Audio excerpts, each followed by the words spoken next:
విశ్రవసు కైకసులు అసుర సంధ్యలో కలవడం వల్ల రావణుడు, కుంభకర్ణుడు, శూర్పణఖ పుట్టారు.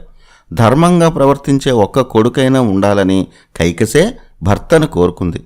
ఎలాంటి పరిస్థితుల్లోనైనా ధర్మం పక్షానే ఉండే కొడుకు పుడతాడని కైకసికి వరమిచ్చాడు భర్త విశ్రవసు. అలా పుట్టినవాడే విభీషణుడు.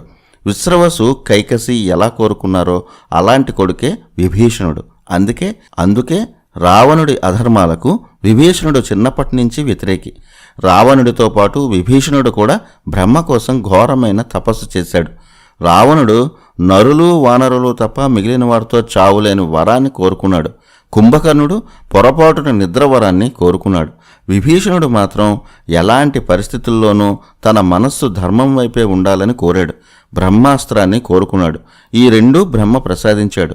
అంటే ధర్మం ఎక్కడుంటే అక్కడ ఉండేవాడు విభీషణుడు.